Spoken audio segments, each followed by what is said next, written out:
ज्येष्ठ विचारवंत व साहित्यिक आदरणीय डॉक्टर शरद पाटील गायकवाड साहेब,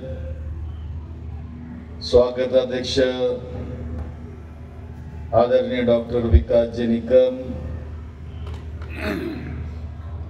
या समारोहाला लाभलेले प्रमुख पाहुणे सन्माननीय डॉक्टर ज्ञानदेव मस्केजी, आम्हा सर्वांचे मार्गदर्शक, ज्येष्ठ साहित्यिक, ज्येष्ठ विचारवंत, ज्येष्ठ पत्रकार आदरणीय उत्तमराव कांबळे साहेब,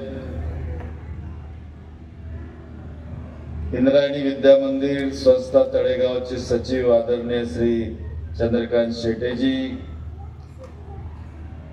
प्राचार्य डॉक्टर प्रसन्न कुमार देशमुख साहेब, प्राचार्य डॉक्टर संभाजी मलगेजी, सन्मान्य डॉक्टर राहुल गायकवाड़ जी, डॉक्टर रोहिदास जाधव जी, आजच्या या समारोहातील पुरस्कार ज्यांना प्राप्त झाला ते सन्मान्य डॉक्टर अनिल पाटील साहेब, डॉक्टर वैशाली प्रधान जी, अनिल पाटील साहेब, महादेव इंगड़े जी, कश्यप दादा साळुंखे जी, सतीश कुलकर्णी जी, मंचकावर उपस्थित समस्त मान्यवर, या सभागृहात उपस्थित विद्यार्थी, युवक, सर्व या परिसरातील बंधू भगिनी आणि पत्रकार मित्रांनो, मी सर्वप्रथम धन्यवाद देऊ इच्छेन आयोजकांना की त्यांनी या ठिकाणी मला आज भोर तालुक्यातील दिवंगत खासदार बाळासाहेब साळुंखे यांच्या स्मृती आणि सन्मानाप्रित्यर्थ मला या ठिकाणी पुरस्कार प्रदान केला। खरं म्हणजे मी दुसऱ्यांदा या ठिकाणी आलेलो आहे, यापूर्वी एकदा येऊन गेलेलो आहे आणि या पुरस्काराचं हे पहिलंच वर्ष आणि तेही भारतीय संविधानाच्या अमृत महोत्सवी वर्षात राजकीय जीवन आणि राजकीय व्यवस्थेत संविधानात्मक मूल्यांचा आदर्श ठेवून त्याचा प्रचार व प्रसार करण्याकरिता हा पुरस्कार मला या ठिकाणी जाहीर केला गेला आणि मला मिळाला, त्याबद्दल सर्वप्रथम मी आयोजकांचा या ठिकाणी मनपूर्वक आभार मानतो। मित्र हो, भोरच्या मातीला ऐतिहासिक कर्तृत्वाची परंपरा आहे आणि डॉक्टर बाबासाहेब आंबेडकरांच्या वैचारिक, बौद्धिक, शैक्षणिक, सामाजिक, समतामूलक, राजकीय व तत्सम कार्याच्या झंझावातामुळे जेव्हा संपूर्ण भारत देशात व आता संपूर्ण जगातही पुरोगामी विचारांचे कोट्यावधी कार्यकर्ते, नेते, अनुयायी या ठिकाणी तयार झालेले आपण बघतो आहोत आणि भविष्यातही तयार होतील, परंतु जे जे लोक डॉक्टर बाबासाहेब आंबेडकरांच्या विचारांच्या व कार्याच्या प्रकाशझोतात आले, तसेच सहभागी झाले, त्यांचे जीवन व कर्तृत्व हे लखलखीत उजळून निघालेले आहे। त्यापैकीच एक म्हणजे दिवंगत खासदार बाळासाहेब साळुंखेजी, एक निष्ठावान, आंबेडकरी विचारांचे असलेले व प्रत्यक्ष ज्यांनी डॉक्टर बाबासाहेबांच्या बरोबर कार्य केलं, त्यांचं एक शिलेदार म्हणून त्यांनी या संपूर्ण परिसराला एक महत्वाचं नेतृत्व दिल्याचं मी या ठिकाणी नमूद करू इच्छितो। 1934 साली भोर संस्थान येथे दलित परिषदेचे दुसरे अधिवेशन डॉक्टर बाबासाहेब आंबेडकर यांच्या अध्यक्षतेखाली पार पडले। या अधिवेशनाला बाळासाहेबांची उपस्थिती होती। तेव्हापासून पुढे ते बाबासाहेबांच्या महापरिनिर्वाणापर्यंत त्यांच्या वैचारिकतेचा, बुद्धिमत्तेचा व कर्तृत्वाचा महामेरू असलेल्या दीपस्तंभासारखे प्रकाशात त्यांनी त्यांचं व्यक्तिमत्व या ठिकाणी घडवलं आहे। हे विसरता कामा नये. 1937 साली त्यांनी व त्यांच्या सहकार्यांनी पुण्यातील गंजीपेठ येथे सेनापती बापट यांच्या अध्यक्षतेखाली दलित विद्यार्थी सभेच्या कार्यक्रमाचं आयोजन सुद्धा केलं होतं.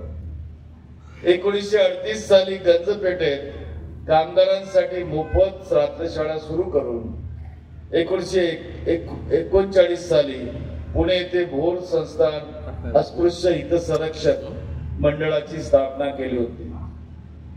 1957 साली झालेल्या लोकसभेच्या निवडणुकीमध्ये बाबासाहेबांनी स्थापन केलेल्या शेड्यूल कास्ट फेडरेशन संयुक्त महाराष्ट्र समिती या पक्षाच्या उमेदवारीवर पहिल्यांदा बाळासाहेब हे खेड मतदारसंघातनं या ठिकाणी खासदार म्हणून निवडून आलेले होते. त्यांच्याबद्दल जर म्हटलं तर सूरज सितारे चांद मेरे साथ रहे, सूरज सितारे चांद मेरे साथ रहे, जब तक तुम्हारे हाथ मेरे हाथ में रहे, शाखों से टूट जाए वो पत्ते नहीं हम, आंधी से कोई कह दे की औकात में रहे, औकात में रहे, असं हे व्यक्तिमत्व या ठिकाणी घडलं आहे. मित्रहो, आपण या ठिकाणी खरं सांगायचं म्हणजे मी बाबासाहेबांच्या पदस्पर्शाने पावन झालेल्या दीक्षाभूमी असलेल्या नागपुरात या ठिकाणी आलेलो आहे. आणि आज देशात आणि समाजामध्ये जे वातावरण आपण बघतो ते अत्यंत गढूळ झालेलं आहे. जिकडं तिकडं धार्मिक आणि जातीय उन्माद फार बोकाळला असताना या ठिकाणी मी पुन्हा एकदा 5व्यांदा निवडून आलेला आहे. आणि तोही 405चा नारा लोक देत आहेत आणि वाटेल ते बरडताना आपण बघतो. आणि बघितल्यानंतर आपण या ठिकाणी हे विसरून जातो की या देशामध्ये संविधान सुद्धा आहे आणि त्याची जाण अनेक लोकांना नाही. परंतु जी परिस्थिती या ठिकाणी दिसते आहे, केवळ फक्त संविधान बदलवणे, हिंदुत्व, भोंगा, हनुमान चालीसा वाचा किंवा कधी देवळात जात नाहीत, देवाच्या पाया पडत नाहीत, गणपती 1.5 दिवसाचा बसवतात, अशा अनेक मुद्द्यांवर लोक या ठिकाणी आज बोलत असतात. आणि त्यामुळं मी किती प्रतिगामी आहे आणि ते किती खोटे पुरोगामी आहेत यासाठी एक स्पर्धा त्या ठिकाणी अजून काही चाललेली आहे. आणि अशा वेळेला या वातावरणामध्ये आपण हे साहित्य संमेलन या ठिकाणी आयोजित करतो. एक चांगलं काम या ठिकाणी करतात, त्याबद्दल मी धन्यवाद देऊ इच्छेन.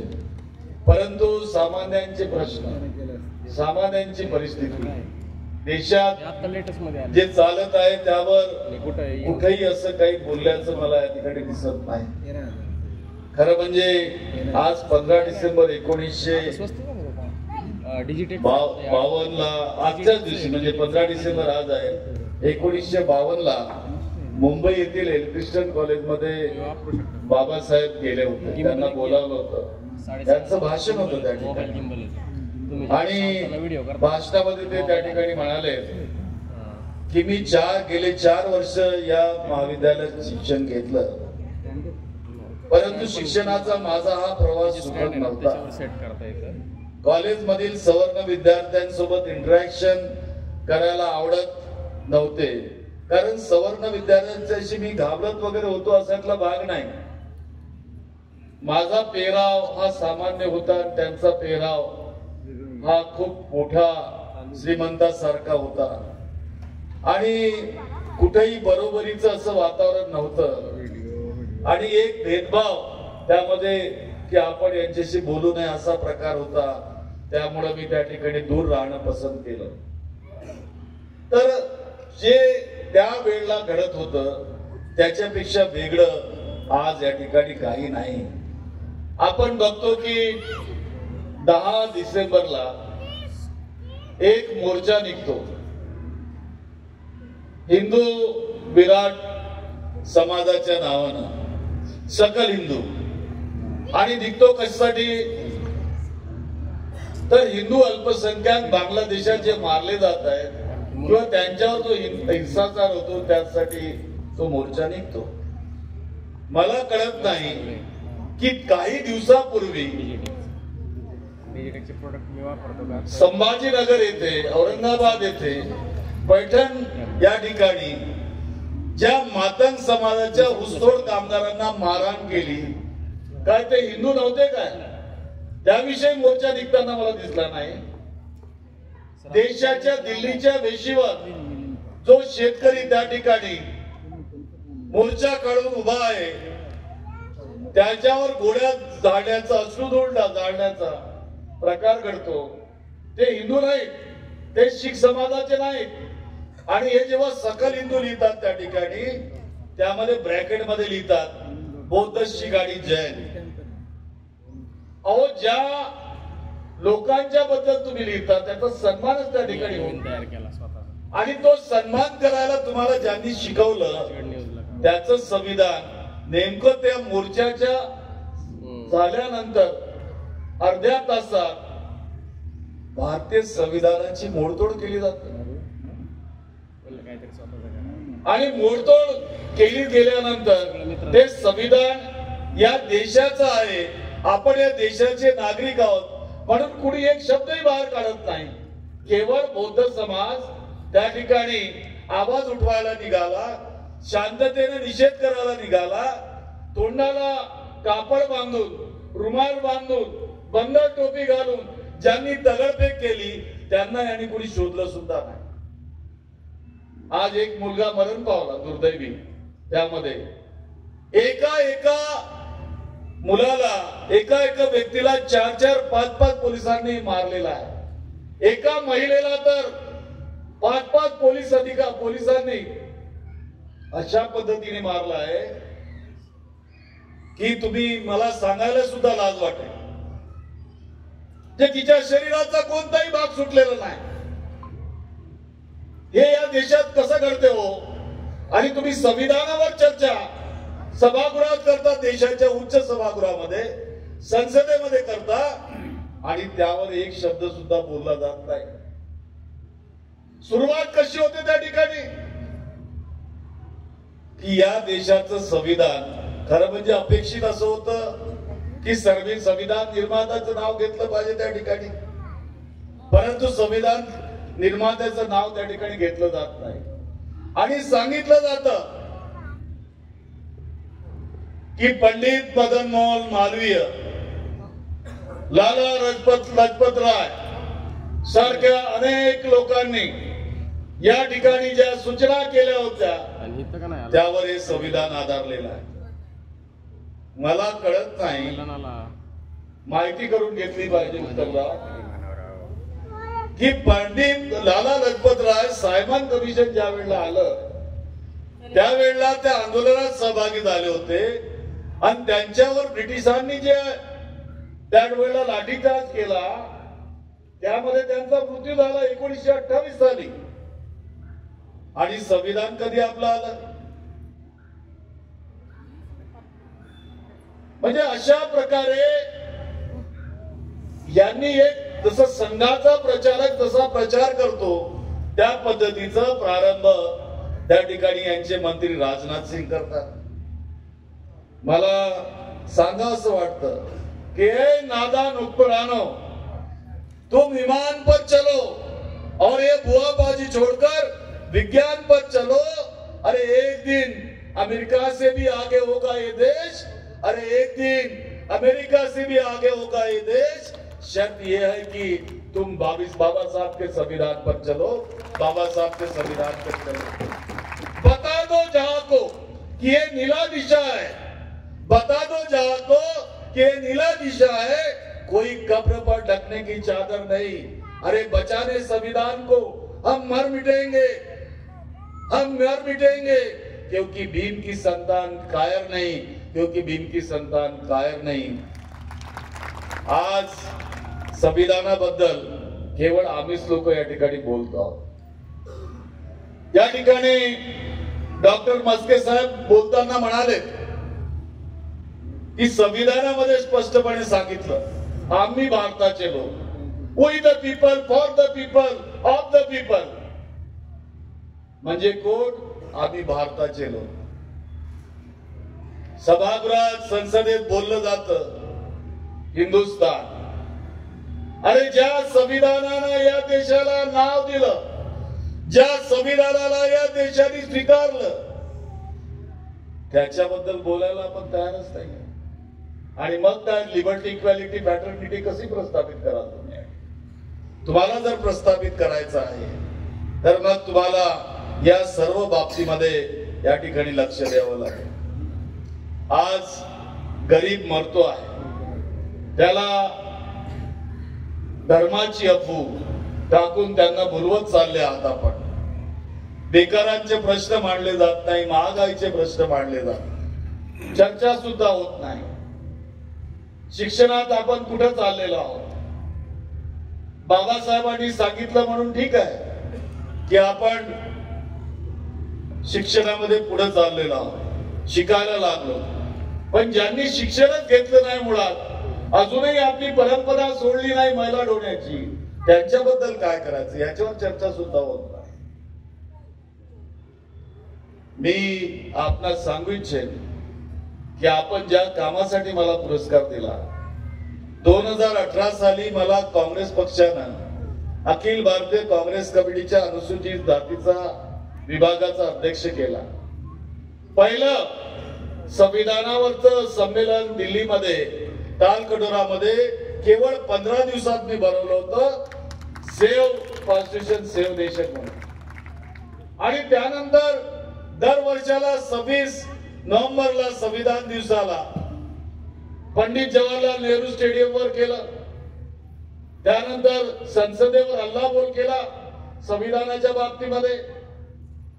आणि ती चळवळ जी उभी केली गावोगावी, त्या चळवळीत 2024चा निर्णय या ठिकाणी मला मिळालेला.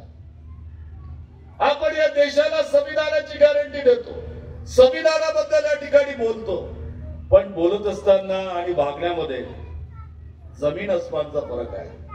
मला आठवतं की 26 नोव्हेंबर 1949 ला बाबासाहेबांनी संविधान आपल्याला दिलं. आणि ठीक 4 दिवसानंतर 30 नोव्हेंबर 1949 ला RSSचं जे मुखपत्र आहे ऑर्गनायझर, त्यामध्ये लिहून येतं की हे जे संविधान आहे, हे संविधान इकडून तिकडून माहिती गोळा करून तयार केलेलं संविधान आहे. त्यावेळेला ऑर्गनायझरचे जेवढे अंक निघाले, त्यामध्ये हे संविधानाला गोधडी म्हणायची. कारण या संविधानामध्ये कुठेही भारतीय नाही आहे. हे संविधान पूर्ण इंग्रजांच्या धर्तीवर बनलेलं आहे. कारण या ठिकाणी मनुस्मृतीचे श्लोक नाही.